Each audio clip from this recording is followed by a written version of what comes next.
Hi, welcome to eat pray love and tarot. आज Saturday है तो शैडो वर्क तो बनता है, क्योंकि आफ्टर ऑल खुद के ऊपर काम करना सबसे ज़्यादा ज़रूरी है, ऐसा मैं मानती हूँ। और मेरा चैनल का पर्पस भी वही है, ताकि हम सब एक साथ हील कर सकें। तो पहले मैं देखूंगी कि आप लोग इस वक्त कौन से एनर्जी में हो। करंटली अभी जिस वक्त ये रीडिंग आप देख रहे हो, उस वक्त आप लोग कौन से एनर्जी में हो, और बाकी की रीडिंग उसी हिसाब से चलेगा। I don't have anything fixed on my mind, I just picked up this mirror deck. देखना है कि शैडो साइड में आपका क्या चल रहा है। But before I begin, I need to protect my energy. So all harm and negativity directed towards me by anyone, return to them 10 times with immediate effect. This is my will, so mote it is. So collective reading है, जितना match करे उतना ही लीजिएगा। Timeless reading है। मैं Saturday को record और post कर रही हूँ, बट आप जब भी देखोगे ये आपसे रेजोनेट करेगी। और जेंडर न्यूट्रल रीडिंग है, it's for every gender, any gender, because energies don't stick to a particular gender. तो चलिए रीडिंग शुरू करते हैं, देखते हैं कि करंटली आप कौन से एनर्जी में हैं। ओके, मुझे एक कार्ड ही लेना था, वो एक कार्ड आ गया। Envious gluttony. क्या आप इसका फेस देख पा रहे हो? I don't know. अगर आप देख भी नहीं पा रहे हो, डजेंट मैटर। एक बहुत ही स्केलेटन टाइप वुमेन इंसान की फेस है। यू नो, ये एक तो नंबर 9 का कार्ड है, envious gluttony. It is a dark card. It's not just a dark card, it's a very, very unpleasant card. You know, gluttony is all about भूख. So, देखो, मैं sugar coat करके कुछ नहीं बोलूंगी, जैसा आया है वैसा ही मैं बोलूंगी। आपसे रेजोनेट करे तो अच्छा, नहीं करे तो आपकी रीडिंग नहीं है, सिंपल। और रेजोनेट ना करे तो आप स्क्रॉल ऑफ कर दीजिएगा, कोई और किसी और का वीडियो आपसे रेजोनेट कर जाएगी। So be prepared for this. On the surface आप बहुत ही शांत हो, बहुत अच्छा दिखा रहे हो, सब कुछ अच्छा चल रहा है, आप बहुत ही काम एंड कंपोज्ड हो। अपने लाइफ का फिर से आप you know I am fumbling for words. So again I am reading for a collective जो अपने अंदर कुछ सोच रहे हैं, बाहर कुछ और प्रोजेक्ट कर रहे हैं। अंदर की बात वो क्लियरली कोई कम्युनिकेशन वो लोग किसी से भी नहीं कर रहे हैं। This might be a case. So anyway, what I was saying कि आप ऑन द सर्फेस बहुत ही काम, compose, in control of your life and decisions, ऐसा आप मेंटेन कर रहे हो, पर अंदर ही अंदर you are starving, you are super hungry for external validation. External validation एक बहुत जनरलाइज्ड टर्म है। इसमें लव आता है, केयर आता है, अटेंशन, सेक्स, हर किस्म का इमोशंस आता है, सब हार्मोनल लोचा इसमें आता है। बट एक्सटर्नल वैलिडेशन, अंदर कुछ नहीं है, सब आपको बाहर से चाहिए। इट्स लाइक आप लिटरली भूखे हो इस एक्सटर्नल वैलिडेशन के लिए कि सब मुझे प्यार करे, मेरा केयर करे, मुझे attention they, I should be the centre of attention, मेरे लिए सब ताली बजाए, मेरी हर बात को एक्नॉलेज करे, मैं इम्पोर्टेंट हूँ। ये मैं फैक्टर आप बार बार कान में सुनना चाहते हो। आप कितने अच्छे हो, आप कितना सैक्रिफाइसिंग हो, आप कितने सी ऐसे ये रिक्वायरमेंट हम सबका ही होता है, ठीक है। ऐसा नहीं है कि सिर्फ आपका ही हो रहा है, मेरा भी है, XYZ सबका हो सकता है। But at the same time ऐसा हम लोग को नहीं करना होता है। जो हम लोग कर रहे होते हैं ना, वो नहीं करना होता है। एक्सटर्नल वैलिडेशन की ज़रूरत नहीं होता है, क्योंकि जब भी हम एक्सटर्नल वैलिडेशन के लिए दौड़ते हैं ना, तो हम लोग we are like beggars and beggars can't be choosers. You know, जो भिखारी होते हैं, जो डस्टबिन से खाना उठा के खाते हैं, वो डिसाइड नहीं कर सकते हैं ना कि डस्टबिन मुझे आज बिरयानी खाना है या फिर मुझे पिज्ज़ा ही खाना है। जो डस्टबिन में मिलेगा या फिर जो उसको उस पर फेंका जाएगा दया करके, उसको वही खाना होगा। So beggars can be choosers. If you don't want to be a beggar, you have to be in control of your life. यहाँ क्या हो रहा है पता है? आप एक्सटर्नल वैलिडेशन के लिए रैंडमली लोगों का हाथ पकड़ रहे हो। I am not telling about romantic relationships only, everywhere, in your professional life, in your personal life. हर किसी का भी आप हाथ पकड़ के विश्वास करके पकड़ रहे हो कि हाँ शायद अब आप एक अच्छे स्थिति में आओगे, शायद अब आपका लाइफ का बैलेंस आ जाएगा, पर वो हाथ पकड़ के आपको और डार्कनेस की तरफ ले जा रहा है। इट्स लाइक सड़क पे बिजली नहीं है, स्ट्रीट लैम्प सब ऑफ है, तो दूर आपको एक घर दिखा, किसी का हाथ पकड़ के आप घर के अंदर गए, घर में भी रोशनी नहीं है, वहां से आप एक वॉल में एक होल दिखा, उस होल में आप एंटर हुए, वहां और डार्कनेस है। सो फ्रॉम वन डार्कनेस आप धंसते जा रहे हो और अंधेरे में धंसते जा रहे हो, और आपको कुछ समझ में भी नहीं आ रहा है। And every time you are falling, you are accusing and blaming yourself for it. और एक चीज हो रहा है, लोग आपको ले रहे हैं, एक्सेप्ट कर रहे हैं, आपका हाथ जब आप बढ़ा रहे हो आपका हाथ पकड़ रहे हैं, आपके साथ कुछ देर खेल रहे हैं, और फिर आपको कीचड़ में फेंक रहे हैं, और आपको ये बार बार समझाया जा रहा है कि आप यहाँ बिलोंग नहीं करते हो, आप उस स्टैंडर्ड के ही नहीं हो, आप उस लेवल के, आप उसके लेवल के नहीं हो, आपके और उसके कोई कंपैरिजन नहीं है। बार बार यही आपको सुनता, बाहर के लोग यही आपको समझा रहे हैं इन डिफरेंट सिचुएशंस, और आप क्या कर रहे हो, एक refreshed way of demeaning yourself, नए तरह से खुद को कोसना, खुद को नीचा, खुद के बारे में नीचा सोचना, ये नए तरह से आप फिर से कर रहे हो। यू नो व्हाट, आप खुद को लेके इतना अनश्योर होना, इतना आप बोलते हो मैं बहुत श्योर हूँ, मैं बहुत खुश हूँ अपने आप को लेके, मैं बहुत हैप्पी हूँ, मुझे पता है, I am proud of yourself, but actually you are not. And if you are really proud of yourself, this reading is not for you. ये उन लोगों के लिए है जो लोग ऑन द सर्फेस ऐसा दिखा रहे हैं कि they are very proud of themselves, but actually it's an illusion, they are feeding themselves. कुछ नहीं बदला है। ये लोग सोच रहे, इवन इन लव वो लोग सोच रहे कि नहीं नहीं अभी मैं इमोशनली इंडिपेंडेंट हूँ, but actually it's just an illusion to draw their person to them. The moment your person comes, you will be salivating and going after them. ठीक है जी हजूर, बोलिए क्या सेवा कर सकती हूँ, that kind of energy. So और एक चीज मैं जो ये कार्ड से वाइब फील कर रही हूँ वो है बहुत सारा envious energy and angry energy around you. Jealousy, बहुत लोग आपसे इधर एनवियस का क्या हिंदी है, जलन, इधर लोग आपसे जल रहे हैं या आप पर गुस्सा है। सो इधर there is a jealous energy around you, और यही ऐसा ही हो रहा है, इधर there is a jealous energy और एन एंग्री एनर्जी। और ये एक्सटर्नल मैनिफेस्टेशन इसलिए हो रहा है क्योंकि आपके अंदर भी यही चल रहा है, jealous and anger, jealousy and anger, envy and anger, यही आपके अंदर चल रहा है। आप अगर ना भी मानो तो चीजें, facts don't change, truth doesn't change, यही हो रहा है। एक इधर आप जेलस फील कर रहे हो कि उसके पास है, मेरे पास क्यों नहीं है, उससे तो मैं बहुत बेहतर हूं, तो फिर क्यों नहीं मुझे मिल रहा है। यू नो, हमेशा जेलस का मतलब नजर देना नहीं होता है, हमेशा जेलस ये जो मुझे नहीं मिला, ये भी एक किस्म का एनवियस एनर्जी ही है।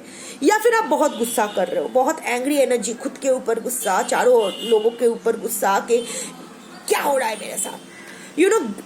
And the root cause of all this energy is grief.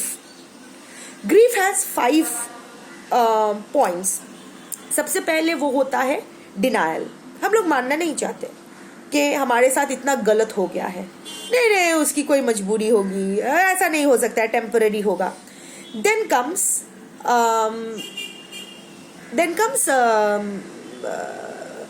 disbelief and 1 minute, sorry, my cat. So जो मैं कह रही हूँ, grief has 5 stages. First, dismissal, disbelief, हमारे साथ बुरा नहीं हो सकता है। सेकेंड इज एंगर, क्यों हुआ मेरे साथ, क्यों उसने मेरे साथ ऐसा किया। देन इज बर्गेनिंग, अच्छा चलो हो गया तो हो गया, अब वापस आ जाए, सब कुछ सही हो जाए, वही। एंड देन कम्स डिप्रेशन, क्योंकि आप कहीं ना कहीं आप समझने लगते हो कि कुछ ठीक नहीं होने वाला है, और क्योंकि कुछ ठीक नहीं होने वाला है और आप और दुखी होते जाते हो। एंड फाइनली कम्स एक्सेप्टेंस, जब आप मान लेते हो कि ठीक है यही प्रोसेस है। पर ये जो 5 प्रोसेस है ना, ये इतना सिंपल और इतना ऐसे ही क्रोनोलॉजिकली नहीं आता है। इधर उधर हो जाता है डिपेंडिंग ऑन योर इंटरनल, वो होता है ना कि कैपेबिलिटी, कैपेसिटी, कि हम लोग कितना ले सकते हैं। और ये जो कार्ड है ना, ये डिनायल का कार्ड है। आप अभी भी डिनायल मोड पे हो, आप यकीन ही नहीं कर पा रहे हो कि कोई आपके साथ बुरा कर सकता है, आपको कोई डिस्कार्ड कर सकता है, आपके साथ ऐसा हो सकता है। अभी भी कहीं ना कहीं अगर लव की बात है तो अभी भी आप इंतजार करो कि आपके पर्सन वापस आएंगे। अब जानते हो आपके पर्सन आपके लिए सुपर टॉक्सिक है, वो अगर वापस आएंगे तो आपको यही अंधेरे में ही, वो होता है ना हाथ पकड़ के और अंधेरे की तरफ ले जाना, सो वही होने वाला है। पर अभी भी आप वही, आप ऊपर ऊपर कह रहे हो कि नहीं मुझे इंतजार नहीं है, आई एम मूविंग ऑन, ब्ला ब्ला ब्ला, फिर टैरो रीडिंग क्यों देख रहे हो? क्यों आपको जानना है कि आपके पर्सन की एनर्जी क्या है, क्या सोच रहा है, क्या नहीं कर रहा है? कहीं ना कहीं आप में वो एंजाइटी अभी भी काम कर रहा है, कहीं ना कहीं आप अभी भी वो डिनायल मोड पे हो। Same goes for professionalism, professional life. कोई प्रोजेक्ट खो गया है, कोई प्रमोशन डाउन हो गया है, कुछ हो गया है, अभी भी वो आप वो बिलीव नहीं करना चाहते हो कि आपको नहीं चुना गया है, किसी और को चुना गया है। सो या दिस इज योर एनर्जी। तो ये जो जेलस और एनवियस और एंगर, एनवी और एंगर जो आप में है ना, उसी का एक्सटर्नल मैनिफेस्टेशन आपकी चारों ओर हो रहा है। जितना आप खुद को कीचड़ समझोगे ना, लोग भी आपको कीचड़ की तरह ही ट्रीट करेंगे। जैसे मैं बार बार बोलती हूँ, मैं एक और डेक से देख लूंगी कि इस वक्त आपके ब्लॉकेजेस क्या है।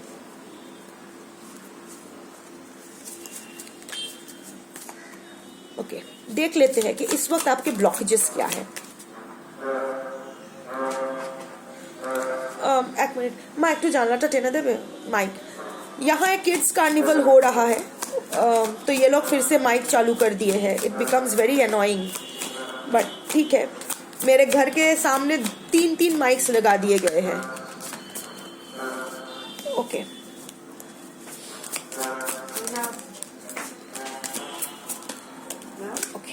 आ गया। एक और कार्ड है।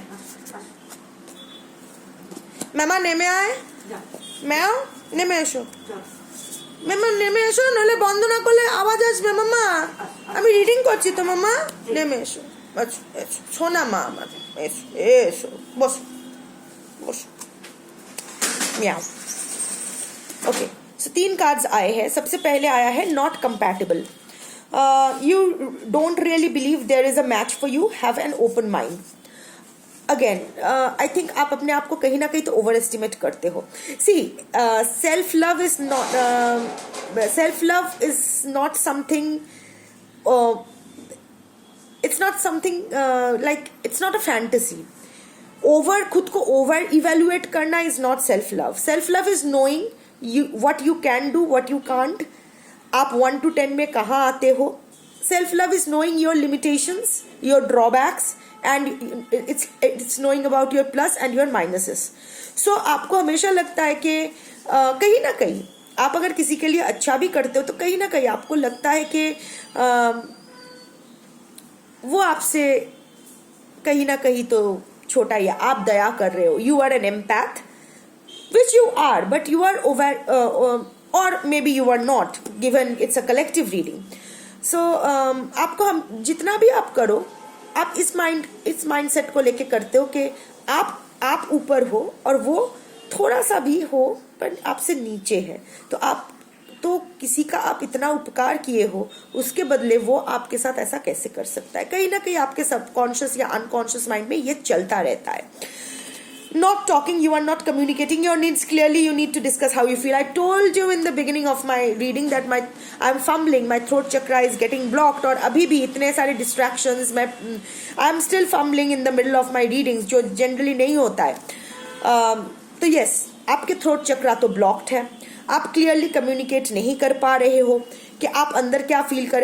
और पता है क्यों आप कम्युनिकेट नहीं कर पा रहे हो? क्योंकि आप एक्सेप्ट नहीं कर, खुद के सामने आप एक्सेप्ट नहीं कर पा रहे हो, आप खुद के साथ क्लियरली कम्युनिकेट नहीं कर रहे हो।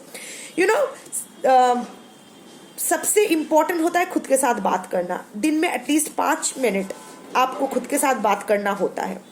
तो अगर हम खुद के साथ बैठ के क्लियरली सब डिस्कस ना करके, खुद के साथ अगर हम लोग क्लियर नहीं रहते हैं ना, खुद के साथ अगर हमारा कम्युनिकेशन कंसिस्टेंट नहीं रहता है ना, तो बाहर वाला, again what you give yourself you manifest externally. So this is it. और एक बात है, आपको somehow आपको हमेशा ऐसा लगता है कि नॉट कंपैटिबल कार्ड का और एक है, आप ना किसी का इंतजार कर रहे हो, आपको लग रहा है कि कोई आपके लाइफ में आएगा, कोई आएगा क्या मेरे लाइफ में, कोई मुझे प्यार करेगा, कोई ये करेगा, यू नो वो प्रिंसेस और प्रिंस वाला फेरी टेल वाला चीज आपके दिमाग में चल रहा है। क्यों, क्या होगा? I mean keeping okay, human beings are social animals, सबको प्यार चाहिए एंड ऑल दैट चाहिए, there are hormonal issues that needs to be addressed, fine, but ऐसा क्या है, अगर कोई आता है या नहीं आता है तो व्हाट अ बिग डील। अगर कोई आता है तो फाइन, नहीं तो आपका लाइफ बर्बाद। अगर कोई आता है तो आप फिर उसका सेवादासी बन जाओगे या सेवादास बन जाओगे, क्योंकि उससे आपको एक्सटर्नल वैलिडेशन चाहिए। ऐसा क्यों? अगर वो नहीं आता है, अगर कोई नहीं आता है आपकी जिंदगी में, आप अकेले रहते हो, तो क्या आप खुश नहीं रहोगे? Why do you need an external validation? Think about it. Fixing them, you can't fix and someone, they have to want to change, accept them or let them go. ये सिर्फ आपके रिलेशनशिप के यहाँ ही नहीं है, हर जगह आई थिंक आप कहीं ना कहीं आप चाहते हो कि आपने अपने पर्सन को भी शायद फिक्स करने की कोशिश की थी, कर रहे हो। आपको इनफैक्ट अभी भी आपको लगता है कि आप आपके पर्सन को फिक्स कर पाओगे, आपका प्यार में इतना ताकत है। ऑफ कोर्स प्यार is a very powerful energy, but किसी को चेंज नहीं किया जा सकता until and unless they want to change. जब तक वो लोग नहीं चाहेंगे चेंज करना, आप कितना भी इंपॉर्टेंट उसके लाइफ में क्यों ना हो, उसके लिए आपके लिए तो चेंज नहीं करने वाले, और आप इंपॉर्टेंट तो हो नहीं तो आपको ये नो कांटेक्ट नहीं दिया जाता।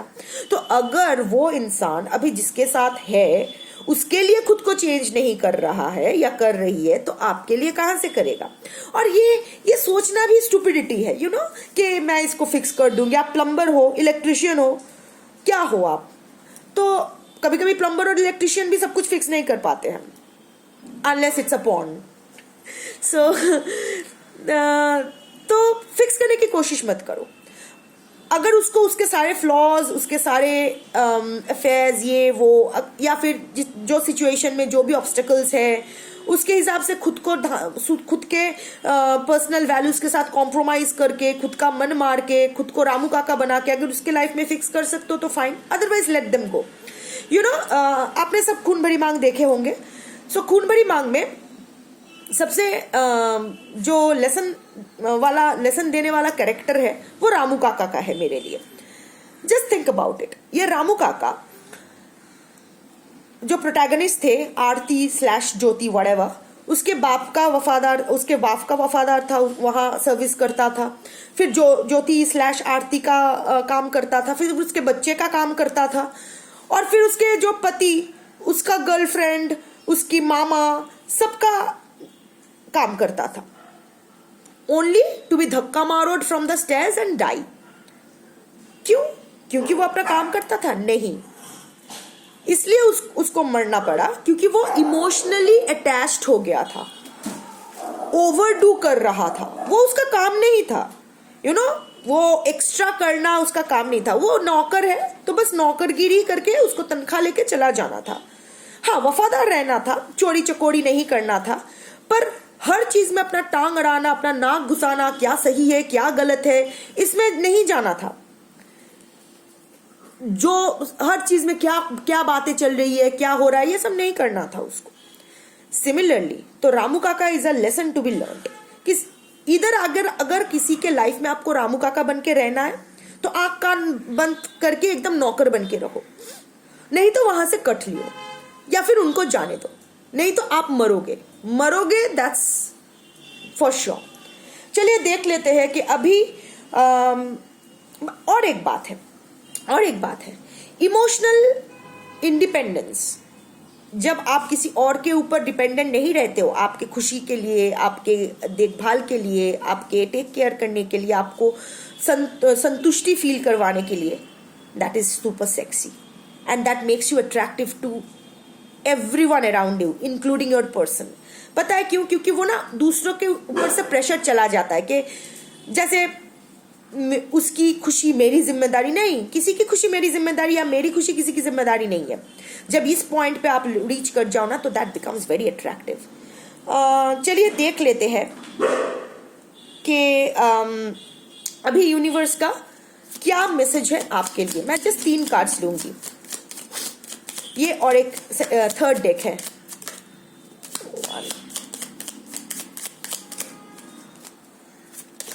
2 ये उड़ के गया।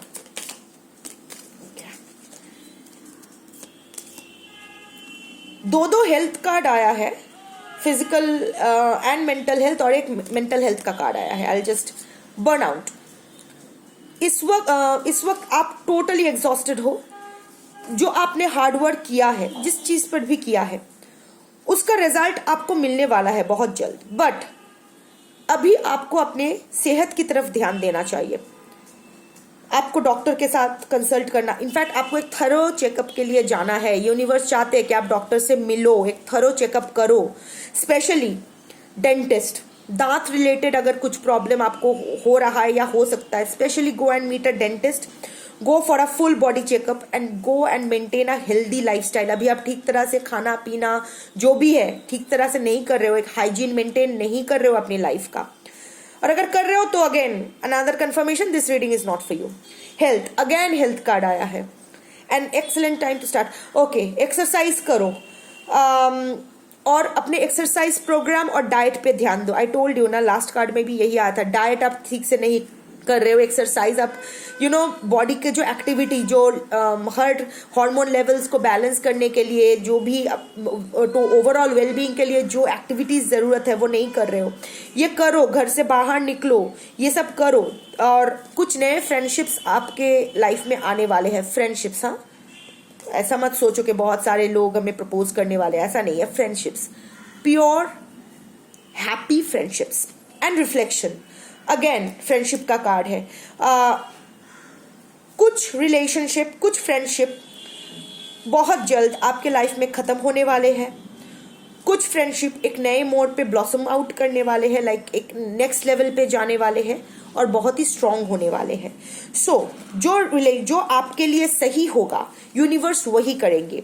आपके लिए जो टॉक्सिक होगा उसको आपके लाइफ से हटाना पड़ेगा, चाहे वो कितना भी आप ऐसे पकड़ के रखना चाहो, कितना भी आपके क्लोज हो, husband, wife, boyfriend, girlfriend, mother, father, whatever, I don't know, पर जो भी आपके लिए टॉक्सिक होगा बहुत जल्द उसको आपके लाइफ से हटाया जाएगा, और जो हेल्दी होगा उसको आपके लाइफ में और अच्छे से एंट्री दिलाया जाएगा। Meanwhile you keep working on yourself, your energy, because जितना स्ट्रांग आपकी एनर्जी उतना ही अच्छा आपका मैनिफेस्टेशन होने वाला है। Take care, bye.